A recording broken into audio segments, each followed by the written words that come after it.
Thank you, Kerry. I see a few familiar faces. Rest of you are not familiar with me, so that's good for you. My pleasure to moderate the panel. I'll start out with the right side. A quick, short introduction about yourselves, please. Yep. So my name is Benjamin Hastings. I'm with PwC. I'm probably one of the only people here that graduated from Mason, but in accounting. However, I work in our risk assurance practice, which is part of the assurance line of service, and we focus on non-audit and audit support. And with the ever-changing environment, with IT and technology becoming at the forefront of business, we focus a lot on technology, process, and controls. I am Mike Shapiro. I'm a Mason graduate, 2012 ISOM major. I've been with KPMG since I've graduated. Currently, I support the federal IT advisory practice within KPMG. I'm manager within there, and currently I'm project manager over robotic process automation. Previously, I've done some control testing, compliance, sustainment, just general project management work as well. Can you guys hear back there? Okay.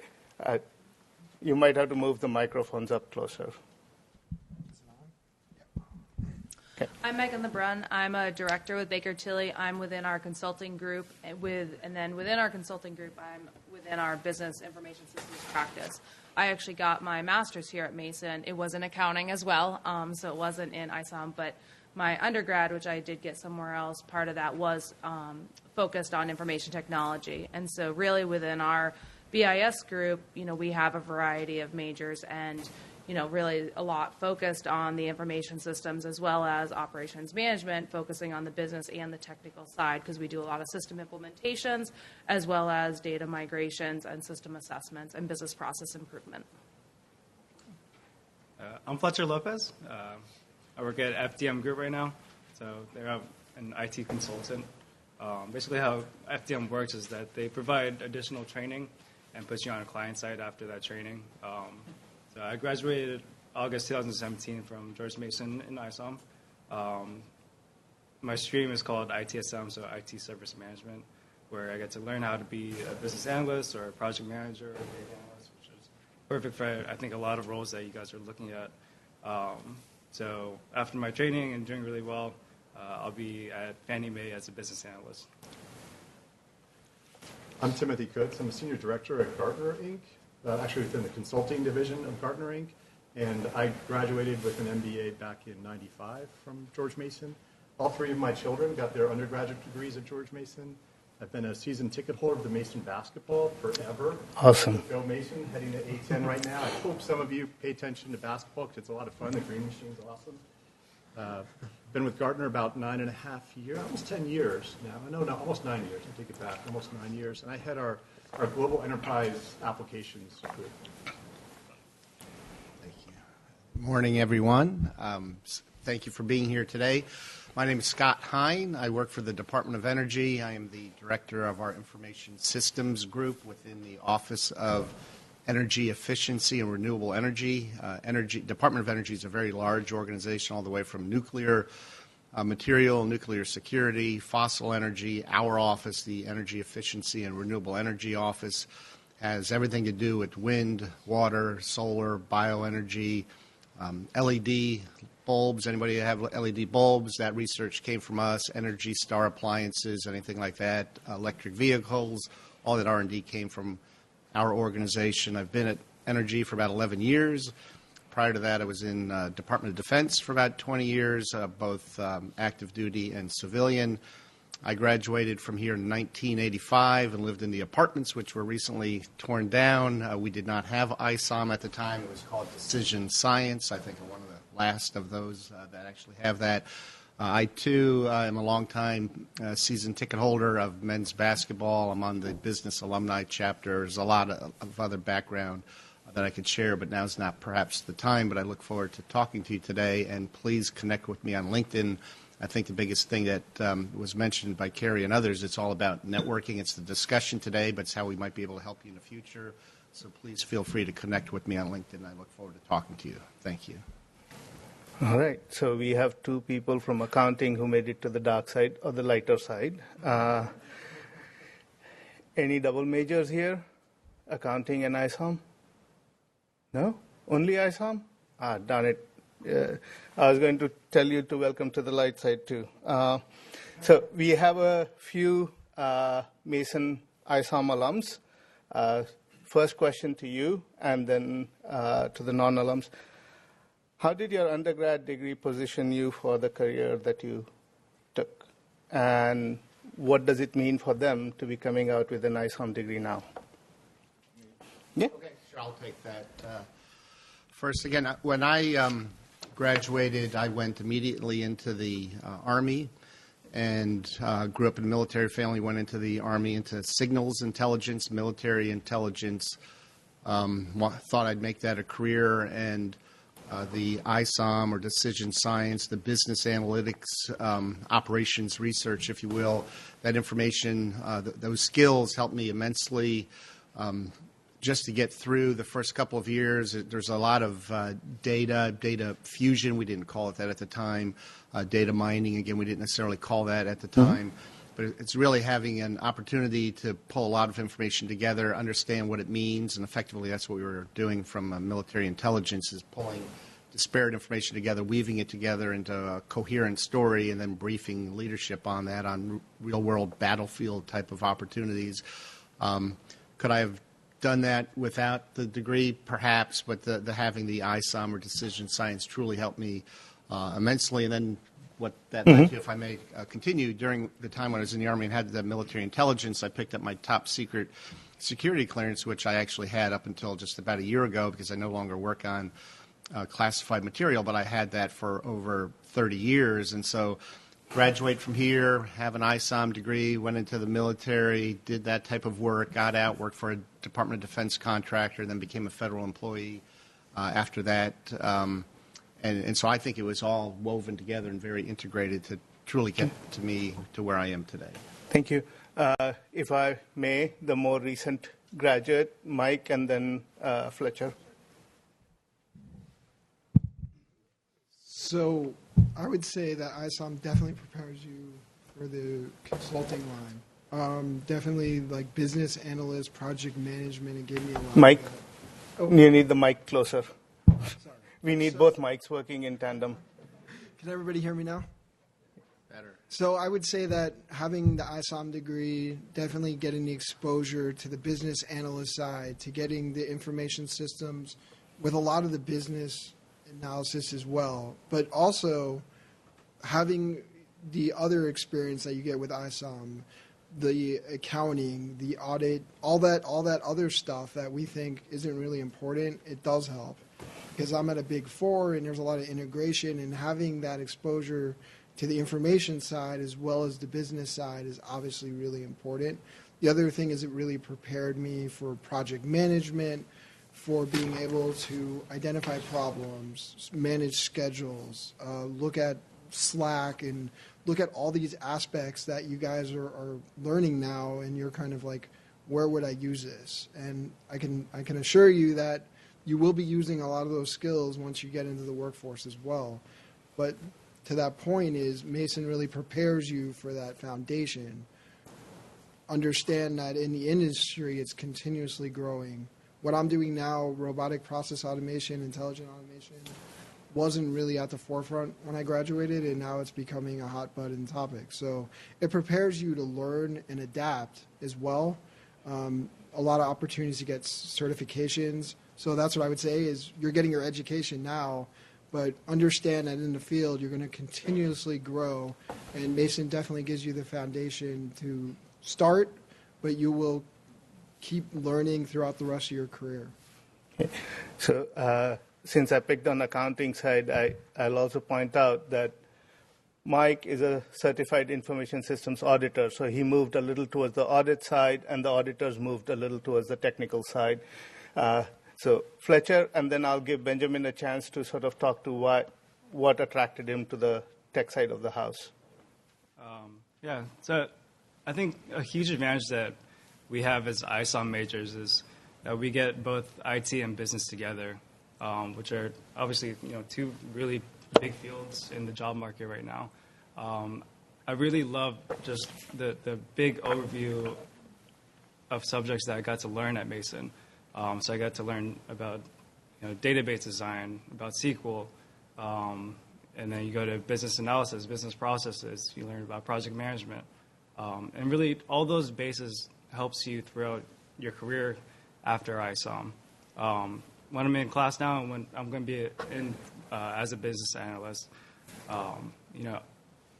when I was in class for SQL, we kind of learned tip of the iceberg kind of stuff, right? So once I was in class at FDM and once I'm at business analyst, we really delved deeper into SQL. But having that basis really helped me a lot to, instead of just starting off new, I was able to understand a lot of those advanced coding after taking classes here. A lot of the jobs that we're going to be going for interrelate a lot. So a business analyst is going to interrelate with project management. A lot of those subjects that we learn from project management is going to go into BA or even like a data analyst. So just everything that we learn really just integrates into all the roles that we have possibilities for. Which is a lot. So I think that we were really lucky as George Mason ISOM grads to be able to have such a big job market to really prepare me for that, I guess. Benjamin? Yep. So I guess we were talking about the light side and dark side. It's just a joke. I know. I started my college education with a track towards computer science, so I always liked computers. I always liked IT, and then I ended up in an accounting class and for some reason really enjoyed it. I stuck with that, but while I was getting my degree, I also made sure that I took the credits that were necessary to graduate with information systems, but other classes that also interested me in the IT realm. I've been with PwC for 12 years, and from the outset, things have changed over time, but at the very beginning, I was asked to participate in reviews over complicated processes, whether it's a revenue to receivables process or a purchase to payables process. And it was great to not have that be the first time that I had seen a complicated infrastructure of systems and how the systems communicate with each other as part of the process, because the information that's used in the function of the business is oftentimes really dependent upon the systems that are used, how they're structured, how the data is coming out, how people on the accounting side or the business operations side are using the systems to report. And getting an understanding of those while on the job, you can do it. And some may find it easier than others, but I think having that background and the degree and the understanding from your education here at George Mason is going to go a long way. So, thank you. So I'll clarify. Though I like to pick on accounting, the accounting and IS double majors are the highest paid placements that come out of the School of Business, more than ISOM and more than accounting. And they tend to be some of my best students. So though I say they are best because I slowly pull them away from accounting. So the second question, if you were to give an advice regarding internship or volunteer opportunities that they can undertake while pursuing the degree, what recommendations would you give them? So can we start with you, Megan? So, one, an internship is very important. Definitely, obviously recommend that everybody get one. Even having a couple under, before you graduate is even more beneficial. We have a lot of people who end up having 2 internships by the time they graduate now. And, from an ISOM major, it's taking a look at, all the opportunities that are available. So from our standpoint, for our consulting team, we look for a variety of majors, and it goes back to the fact that, we have some accounting majors. We also have some that are focused more on the information systems side and also the business management, because really understanding the business processes as well as the system side, it helps in all of the different types of work that we do. So I would encourage you to take a look at, maybe it's not just focusing purely on the technical, that there are a lot of opportunities out there to use those skills. And so you may not know exactly what you're looking to do And, consulting is one of those opportunities that is available, and it's, sometimes different every day. But what we do is for, whether we're implementing a system, modifying somebody's system, or even taking a look at their business processes, it goes back to some of what the others have said, that understanding that business background in addition to how systems work to be able to get data out of the system, leveraging SQL to pull data, do data analysis, all of those are very interrelated. So that's where, I'd say keep an open mind that it's not necessarily just one thing that your major can be used for, because there's a lot of opportunities out there that focus on the business process, leveraging systems, and it's the combination of not pure accounting, not pure IT either.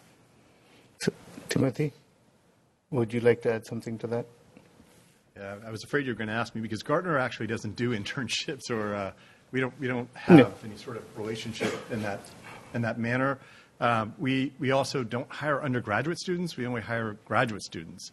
So if I were to say anything, I would encourage you to get your master's if you're interested in Gartner's. I do on-campus recruiting at George Mason with the MBA program. So we've done that. We've hired some great candidates from George Mason. But Gartner in particular, we're only interested in master's programs. Now, Gartner, if you're not familiar with us, we're a $3.9 billion research organization. I happen to work for the consulting group. So as you enter into the IT world, you're probably going to be reading a lot of our research. But from an internship opportunity, there aren't any right now at Gartner, unfortunately. So you might need to ask someone else. All right. Somebody, Fletcher? Yeah. I want you guys to learn from me. So when I was at Mason, I was working full-time at Capital One, and then during like 15 to 18 credit hours here. So that was, I was at Capital One to be able to pay bills and, pay rent and all that. And I was never able to do an internship, I think because of that. It definitely could be an excuse also, but if I can go over and do Mason again, I would for sure try to get at least an internship or two. So when I was in my job searching process, I went a year without a job. I was still at Capital One, but I went a year trying to find a job related to ISOM. And the biggest thing that every single employer told me that I didn't have experience in the field. And I know that's that constant cycle of us just, trying to have experience, but also, we have our degree, so that should be enough, right? So I always had the technical skills, I had the behavioral and all that. It was just always that last round where they saw that I didn't have internships or direct experience in the field, so they went with someone else all the time. So if you guys could try to get an internship, I would highly suggest it. I think that would help you guys out so much. And just try to learn from me and, do better. Try to get, within the first month. And, That's excellent advice, because that is pretty much what I tell them, but they don't listen to me as much as they would to you. Your confidence, your confidence goes up and down throughout that whole year. And if you had that internship, if I had that internship, it just would have been way better. Scott? Yeah, I was going to say, in addition to what my colleagues are mentioning, one thing I think everyone should keep an open mind to, and we offer this within our office, within the Department of Energy, is unpaid, to be clear, unpaid internships. And this is downtown on Independence Avenue, so it's going to cost you some amount of time and money to get down there. But every year we hire 30 to 40, I say hire, but you're not paid. We hire 30 to 40 student volunteers that come in and work within our technology offices. I've had many work with me as part of the IT team, but again, we have a vehicle technologies program, a fuel cells program, a bioenergy program. They all require the type of skills that we're talking about here. So I would just say keep your mind open to that type of thing. I think it is helpful. Certainly it'd be more helpful to get paid, and I understand that, but sometimes putting in a little bit of this non-recurring effort up front goes a long way of paying off in the long run. Now, again, that doesn't help you pay your bills today, but it'll help you in the long run. So on that, oftentimes I hear from the students, I don't have enough coursework or enough experience to apply for internship. What would you say to that student? At least for us and, the programs we have, that's not as much of an issue because we actually hire high school students if they're in their, going into their senior year. So if you're an undergraduate, if you're, maybe a first year, second year ISOM major, that's fine. You just want to be clear about that. There's obviously no guarantee that you'd get picked up. There's hundreds of people really from across the country that actually apply for these opportunities, and so it's very competitive, but they want to get in on the ground floor for some of the leading edge, bleeding edge, cutting edge research and development that's done for clean energy, and that's where we're the largest clean energy federal activity in the world, not just the United States. And so folks getting in at 18, 19, 20, maybe they graduate, they apply for a permanent job, they come in as a GS 7 or 8. I can tell you later what that means. You can always look that up on officeofpersonnelmanagement.gov, but it really does set you up. And no one's going to ask at any point. I've never, I mean, maybe others have. When I see folks apply and they've had an internship, I've never asked, was that a paid or unpaid? And if anything, if somebody said it was unpaid, I would appreciate them even more because they're that dedicated and passionate about getting the experience, and they're doing so at their own expense, not actually looking for a paid check. Mike.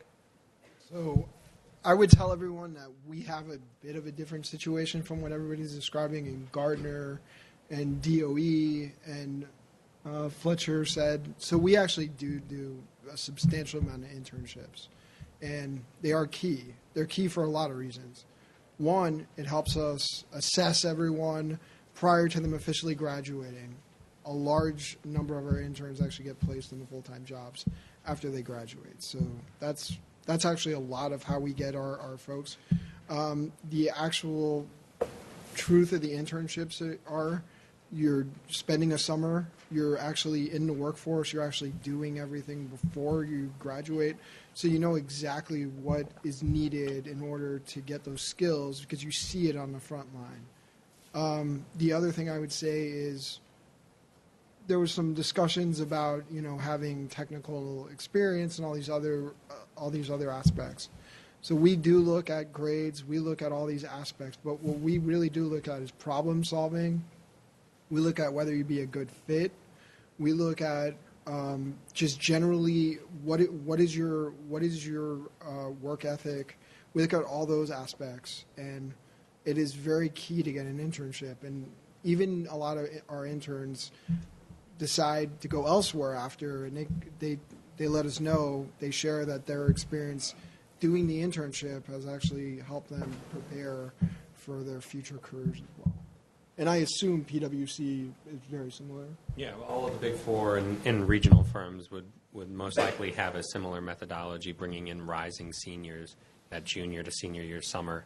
And even after their senior year, if you're kind of looking for what it is that you want to do. And I've heard a lot of the panel members mention, openness and kind of keeping an open mind. I think that every bit of activity that you can get, that it'll put you in a better position towards whatever career you ultimately end up want to be doing. And I would just say one other thing to that is don't sell yourself short. We value Mason graduates. We know the quality of the education that comes here. I know there's several other firms out there that are the same way. So your education, actually, what you're getting here at Mason is very valuable. Don't think otherwise, and never start too young. Even if you can't do a formal internship, there's opportunities out there. See what you can do to strengthen your skills and any kind of weaknesses you think you have. Obviously, if it's academic, there's things to work on. But if there's some skills in the industry that you guys think you need to develop, there's opportunities, whether Scott said unpaid or paid. I mean, ours are paid. But still, there's opportunities out there, and never sell yourself short. And at Baker Tilly, we have a similar internship program as Mike and Benjamin have both mentioned for their companies. Where it is over the summer, it is typically, people going into their senior year, because a lot of them do turn into full-time candidates afterwards. So after graduation, a lot of them do receive offers and get a full-time offer. In addition to the internship program, we also do something, too, that's an externship program, which is a couple-day program targeted for sophomores, which helps to get people really, get more of an understanding of whether it's on the consulting side or if it's more on our tax and assurance side. So that's also something that's out there, too. So depending on what level you are, whether you're a sophomore, junior, senior, depending where you fall, there are a number of different opportunities that are out there in addition to just an internship. So on that, can I quickly ask you guys, when do you take in the applications for internships for, say, summer of 2019? So we're actually currently scheduling interviews for March. So if you guys are interested, definitely go on the job board, apply. Whether you're a rising senior, definitely there's internship opportunities. Whether you're going to be graduating, there's also opportunities out there. So definitely apply on the job board. I think it's still called the job board. It's been a while. So we will be here, I believe it's March 1st, around that. So let me know. And also, if you guys want to connect after, you can send me your resume. And we are doing quite a bit of hiring. Benjamin, are you guys following a similar calendar? Our calendar for internships and full-time hires usually takes place in the fall. Okay. In October, November for summer 2019, what we're coming into now. If in the event we have open positions that aren't filled fully, those would remain on the job board. Okay. And ours would follow the similar timeline as Benjamin mentioned, that we really do a lot of ours in the fall for that following summer. But if there are still openings, then we do still look for people in the springtime. And then from the externship that I mentioned, now we are looking to kind of finalize those slots. And Scott, what calendar does DOE follow? We don't have anything on a job board or anything here, but it's somewhat of a open, not exactly, but open or continuous enrollment. But typically the offices put in a request for the number of volunteers. That happens in the late fall, early winter, October, November, December time frame. We go out and recruit, if need be, at various universities, not just locally, or folks just apply online. That happens January, February. But most folks are pretty much identified right around now for this upcoming summer. Okay. Do any of you have internships during the regular year outside of the summer? Okay. Go ahead. All of ours are during the summer, so ours are typically in the June, July timeframe, sometimes going to early August, just depending on the start date. So ours are on the summertime. Same with PWC. Yeah, ours are in the summer, but if you do have a non-traditional graduation date, so if you actually graduate in December, we come out twice. So we're actually here, like I said, in March. We'll come out again toward the new year as well. Okay. I'll ask you guys one more question before I turn over the questions to the floor. If there was one piece of advice you wish you had gotten or you would do different when you were a student, we'll start with Scott. Maybe I'll tune that just a little bit. I did get the advice, but I didn't follow it. So maybe it's following up on good advice as well, Okay. if I may. Yeah, absolutely. And that really is about networking when you have the opportunity to network, like today with your instructors, when you have guest speakers come in. I've done a number of these types of sessions. I come in and talk to a number of classes in the evening as well, and we do mock interviews. And I've told folks, hey, just connect with me on LinkedIn. I've probably spoken to a couple hundred folks in the last 2 years, and I think 5 people have connected with me. And that's, I say, shame on the students. I did have one connect and actually send me a resume or a cover page. We talked a little bit about that. So one, I think, is actually follow up on the opportunities you have. And even if it's, hey, I don't have a question, but I just want to get to know you a little bit more. Do you mind if I ever reach out to you? I'm very much open to that. I'm sure others are as well. I might not be timely as you would like in my responses, but I will get back to you, and I do want to be a resource for you. So here's a challenge. We need to do better than 5 out of an entire room here. Well, I'll let you know. Okay. You want me to- Yeah? Yeah, unfortunately, I'm going to say the same thing that Scott said. It's networking. I mean, now that I'm older, I understand the value of that. These peers in your room are going to eventually have other jobs, and that's going to open up opportunities for you. And I've said this very much so to my children. Again, all 3 of them graduated from Mason. Actually, my oldest also got his master's at George Mason University. And my emphasis is on the networking, and it's not just networking through LinkedIn. It's actually meeting with people. It's talking with people. reach out to individuals. This is the way to meet people, and this is the way to find opportunities. And I wish I had done that. For me, I got married when I was 19, so I started really young, still married. But for me, this school was just something I was doing while I was working full time. So I really never developed those relationships, and I found that people that were very successful early did develop those relationships. So I would say develop the relationships among your peers, because they're going to have opportunities for you in the future. That one particular part is very good advice, is get to know your peers within the classroom rather than, oh, I have had him in that class, I don't remember his name. Which, coming from my educational background, I knew every single person who was in a classroom with me, but we moved in a cohort. That is advantages in some ways, but get to know your peers, because down the road you are going to run into them again, and that is the strongest network you can build. So I'd say never stop learning. After graduating, I think that I learned even more than I was in school. It doesn't stop once you stop at, you have your graduation.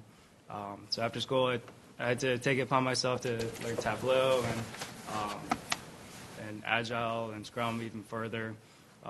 FDM does a really great job of teaching even more. So I got to learn Unix, OS administration, go deeper into business analysis, project management, SQL. So just always keep learning, especially in our field in IT. It's always going to be changing.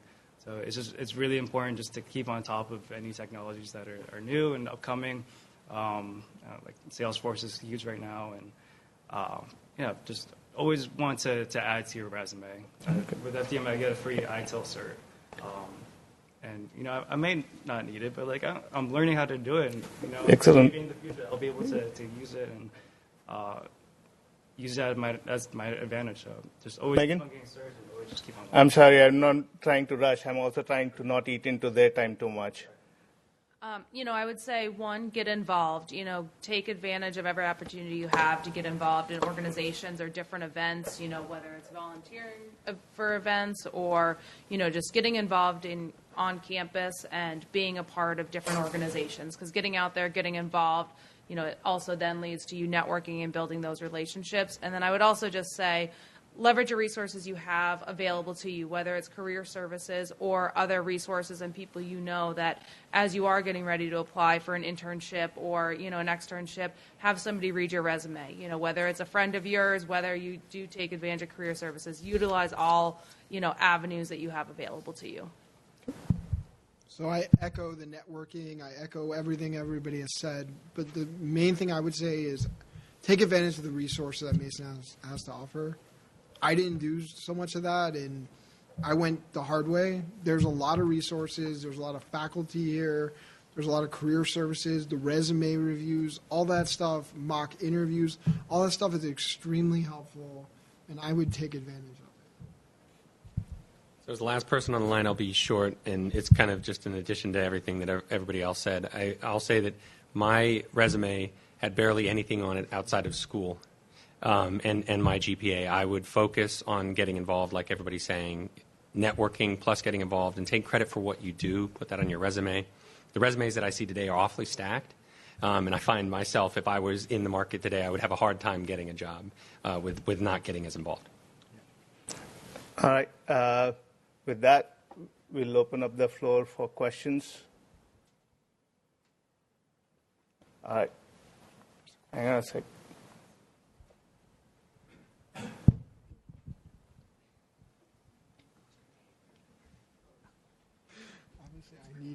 Let her bring the microphone to you. We want it on the record. Hello, my name is Charlie. My question. Charlie, would you stand up? Yeah. Okay, All thank right. you. How you doing? Question I have is, what do you do every day at your job, and are you happy doing it? Do you want everybody to answer that? Anybody can answer that. I'll start. I'm really happy. I've been with the firm since I've graduated. I'm definitely an advocate. So what I do on a normal, everyday basis is I'm project manager. I have a team of 11 that I oversee. We are implementing intelligent automation solutions to our DoD client. And what I do is a lot of monitoring that relationship. I have business analysts under me, developers. There's a lot of coordinating that, holding a lot of meetings, and meeting with the clients a lot, ensuring that, their expectations are being met. So there's a lot of SDLC progress. And the other thing is looking at estimations. There's a lot of key to that because in the consulting world, it's very competitive. A lot of people are basically out there trying to win the same work, especially in the federal sector. Every advantage you have knowing exactly what it takes to get a given product out. So all those project management experience is key. So to start with your first question, I am happy. I've been with Baker Tilly for over 12 years, so I've definitely been there for a long time.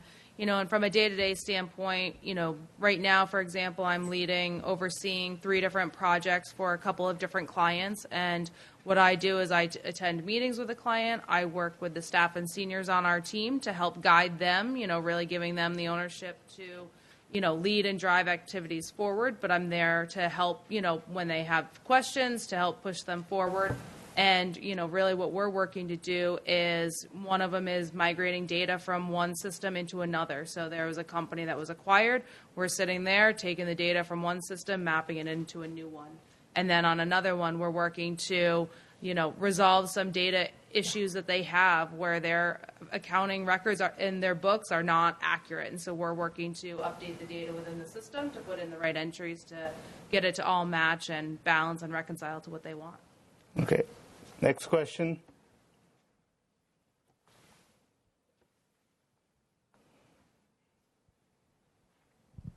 Should stand up. Yep. Hi, my name is Hasiba. I was just wondering, I know ISOM is a very broad field, and I personally don't know whether I want to go more into the business field or the IT field. How would you say you narrowed it down to exactly what you want and the career you have right now? All right. Well, now remember, my degree is an MBA from George Mason, but when I was in my undergraduate studies, my field was IT. So I was working full-time in the IT industry, so that made it easy for me. I was supplementing the IT work that I was doing with business skills. I think the combination of the two are extremely important. Understanding, let's just face it, you got little robots driving around Mason, right? IT, my mother was talking the other day about how even at the giant food store, now they've got robots that are cleaning the aisles, right? So everything is becoming automated. Internet of Things is huge. So understanding IT is going to be critical in the future, but you also need to understand basic business skills. So I'd say it's a combination of those two. I think you need to have those solid IT skills, but Gartner doesn't only hire people that have the IT skills. Some of the MBAs that we hire don't have the IT background, but they're very good at problem solving. I think it was Mike that talked about problem solving skills. So it's understanding the broader context, but I do think IT is very important. Did that help? Or Yeah. Okay. Okay. Next. All right. So I just wanted some advice on which direction of ISOM I guess to take if I do also have an interest in law, politics, international relations, things like that. How could I combine those perhaps? Wow, good question. All right. Who wants to field that one? No. If she also has an interest in international law, policy, and other facets, as well as tech. I'll just say that take advantage of your education. If you want to double major, go ahead and do it. Something interests you, you never know when it will come back and benefit you career-wise. And even if it doesn't, if it makes you feel good and it personally touches you, then why not pursue it? Okay. Scott? Yeah, and I'd say, again, from a federal standpoint, and perhaps we get a bad name at times, it's overly bureaucratic, a lot of policy, a lot of guidance.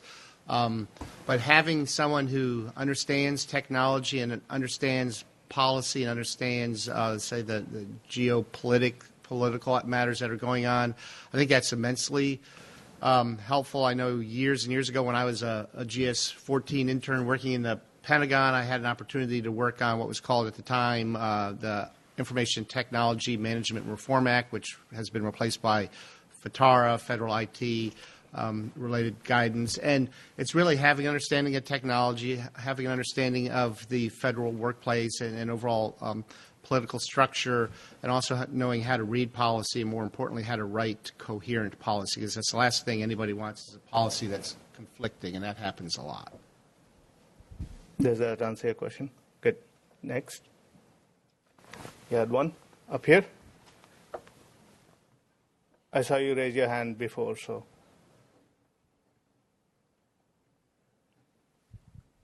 Hi, I'm Andre. This is a question for Scott, kind of, but you can also answer it. So do you recommend starting in the private sector or the government sector for, like, pay raise? Because I know that it's more competitive in the private sector than when you're in the government because of the GS. For pay raise or for starting salary? Well, so different things to me. Yeah, so for starting salary, like, I know that the GS, when you go into the government's like GS, you said 7. Yeah, well, it'll depend on what your Yeah. academic background, maybe your grades, job and series. It could be around the 7 or 9 Yeah. range. But I would say maybe to get to it, I have twin daughters that graduated from here. One actually works. Our son did not go to school here, but he went to Christopher Newport and has a degree in computer engineering, a little bit different than ISOM, but computer engineering. And he graduated almost 4 years ago, very good grades, and has a job at Textron Systems. He's a software engineer, and he makes almost $90,000. He would have never gotten that right out of college and then going right into the federal government. So it depends a little bit what you're looking for. I think the one thing to me, if I may, it's not, and it's hard for young folks, I get that, to kind of look at the whole total compensation. It's not just salary, it's benefits and structure and continuity. You can go into the private sector, and there's a lot of risk at times if you're working for contractors because they lose a contract and then someone else wins it. But it's also about maybe overall longevity. The federal government offers defined pension programs. Most private sector organizations do not. That's not completely true, but that's something I would want everyone to look into. So, I don't know if that's answered correctly. Good. Because I see where he's coming from, and explore your opportunities. Yeah. We do have a pension. We do have very good benefits, but, you have to research what you want to do. So I wouldn't sell yourself short going one area or another. What I would tell you guys is, yes, money speaks, especially when you have debt coming out of college. But what you said is key. You have to be happy where you're working, and you have to look at the entire package. Look at your work-life balance. Look at vacation time. Look at pension, but also look at career growth. What gives you an opportunity to grow? If you're going to be stuck in that same role forever, then is it really worth it, even if you're getting an initial pay bump? My 2-cent advice always has been the initial few years, the employment sector or job sector, whether government or private, is going to give you a lot of leeway to move around. 10 years down the road, you will not have that leeway. So explore. Spend your initial few years just exploring. Even if you move, especially in the tech sector, even if you move every year, they will not hold it against you. But 15 years down the road, if you move every year, they will hold it against you. So initially, everybody gives you that leeway to explore. Just explore and find what you like. Yeah, you said government or commercial, right? Yeah. There are these things that are called quasi-governmental organizations. Yeah. MITRE. That might be an opportunity. So typically, if you're talking about the federal government or local government, there's these pay bands. You have to deal with the pay bands and all the politics around that. Actually, when I was younger, I worked for a quasi-governmental organization. They were government where they wanted to be, and they were commercial where they wanted to be. And that allowed me to get promoted every year that I was there. So that's you demonstrating the skills, demonstrating the value to the organization. But quasi-governmental really made a big difference for me. Now, that said, at the end of my 5 years there, what used to be Coopers & Lybrand, which is now PricewaterhouseCoopers, when I got my MBA, the pay jump was quite good, right? So commercial is going to pay much better. Now, there is that total compensation that you have to consider, but there is a different impact on your quality of life. When I worked for the quasi-governmental organization, I was able to work there and go to school at night.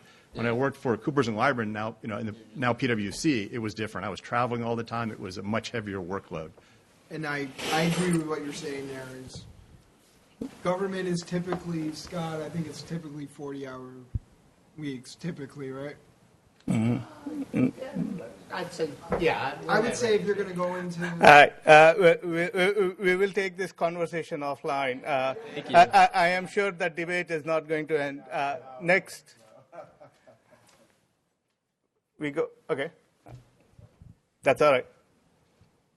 Hi, my name's Decker. I was wondering, would you advise trying to get a security clearance in advance of entering the workforce to try and make yourself more employable, or is that not really possible, and it's more you have to just wait until you're employed and get bid on something where it requires it? I don't think it is feasible to get a security clearance on your own. Somebody has to sponsor you to undertake it for you. You have to be sponsored, but if that's something that you're interested in, obviously in the D.C. Metro, if you're planning to stay in this area, a security clearance is very valuable. We just heard that it has a clearance, right? I also have clearances as well, and it does have a monetary value associated with that. But so what I would recommend, if that's an area you're interested in, you got to keep your life clean between now and the time that you graduate, right? Because they're going to do a thorough background investigation of you. They're going to go knock on the doors of your neighbors. There's a lot, they're going to look at your financial records, so keep your finances straight. That would be my recommendation. But yeah, you can't. You have to be employed by someone that's then sponsoring you through that process. But you can get one through an internship. So if you do an internship where you get a clearance, that carries over. It depends on your type of clearance. Top secret is 5 years. So there is an opportunity if you are interested in that to get an internship. We'll take over this conversation later because it is one of those one-off type of scenarios. But it could dictate your choice of a job. So if you have two offers, one is going to get you a clearance, another one is not, you may want to figure out what each one is worth to you. Thank you. Hi, I'm Shauna. I was just wondering, I know Megan and Benjamin kind of talked about you should get involved definitely during school. I was wondering if involvement in clubs and organizations on campus is kind of not maybe as useful, but still very useful on resumes. If it's worth including, even though it's not maybe involved with the ISOM career, if it's just worth including. Yeah, I can start and then you can add on. I would say definitely yes. When we do look at resumes and when we interview candidates, we ask, one of the things we look at is what is their involvement on campus. And so that is within any organization, whether it's a business fraternity, whether it's a different organization, whether you're, maybe working on campus in a different department. Different schools have different opportunities. I would definitely say include all of the ones, that obviously appear relevant, but, to show that you are involved with, any organization on campus. Any sort of involvement goes to showing more about you as a person and who you are, and regardless of whether it's IT-specific, accounting-specific, or just things that you like, it goes a long way towards showing that you're a well-rounded person, which is really what most of us are looking for. And the skills will definitely transfer also. So if you have a leadership position, that's going to look amazing. Any teamwork, you're going to be working with groups of people, so all those skills will be able to translate into a job situation. Next. Good morning. My name is Justin. Fletcher mentioned about working at Capital One, so it's kind of like a small foundation. But what inspired you to actually for everybody, what did it inspire you for ISOM to select as an academic discipline to applying to the field in the workforce? Oh boy. There goes the next 5 minutes. So when I was at Capital One, ultimately my goal was to get to the headquarters. So I was at the branches doing customer service representative, and it gave me a high salary so I can pay rent and be able to have some experience in a professional environment. But my ultimate goal was to be able to get to the headquarters as a business assistant analyst. And that was kind of one of those situations, as I said before. I didn't have enough experience as a BA to be able to get up there. So any job that you're going to have, it's going to be able to have transferable skills. There, it was definitely all about being in a professional environment, and having customer service, which I think a lot of people like start up their first couple jobs are in retail, and a lot of you don't realize that a lot of the skills will transfer to your job. Like as a BA, I have to talk to stakeholders and like be able to grow relationships with them, and that's what you do in retail. You talk to customers and grow relationships so that they can come to your business. Absolutely. I used to work at Walmart and Target, so I have two different kinds of retail experience. Your resume, use that as talking points when you're like having job interviews. Say, hey, I can talk to people, I can grow relationships, I have problem-solving skills, I have leadership, I have teamwork. All those jobs that may seem like it's not technical or and not directly related to what you're looking for, but there's always going to be transferable skills. I'd also pick Capital One because they give tuition reimbursement. So again, going back to the benefits and finding a job that will match your, not just the salary, but everything that they give along with it. So I mean, every semester I got $5,000, or every year I got $5,000 toward my. Mike, Benjamin. I guess going back to the question, if you've been to Tyson's Corner recently, you'll see that Capital One basically owns Tyson's Corner. Very large organization, and they also have positions in IT, various things, IT risk, and cybersecurity, things like that. All of the organizations around this area have positions within the company that focus on those. So whether it's any of the Big Four or any of the companies here, I think the IT position or the IT degree is going to suit you well. Where you want to work is just going to be a matter of what's available and what you really have a passion for. Mike? So me and Ben are very similar because our firms are very similar. So a lot of the same thing is when you're deciding your career, there's a lot of factors in place, but it's also where do you see yourself want to work? So that's what made me, when I interviewed people and I met them and I did a bunch of interviews, I never say take the first offer, always look around because you want to be happy, you want to be there. Yes, you can move around, but ideally, if you can grow your career, then that's great. So that's my okay. On that note, of course, I'm a professor. I got to have the last word. I'll give you one advice that I've given a lot of my students. You're going to spend a lot more time at your job than you are with your spouse. Okay? So making sure you're happy is absolutely critical. Meaning, and 15 years down the road, and this is a joke partially, you can change spouses, but 15 years down the road, you are in a vertical, there is no changing it very easily. Okay, there's no reset clock to it. So if you're very particular about figuring out who your partner is, be much more picky about the job and make sure you're happy at it. Okay, so with that, I'll bring the session to a close. Thank the panelists for coming out on a very cold day and spending your time in a room with all the students. Thank you very much, and please stick around for the refreshments and to talk. Okay? Thanks.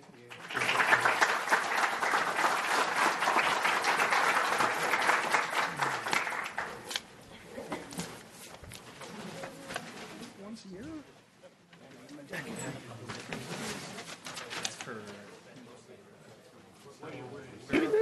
Thank you. No, but that's like 108. Well, we're like 115, 160.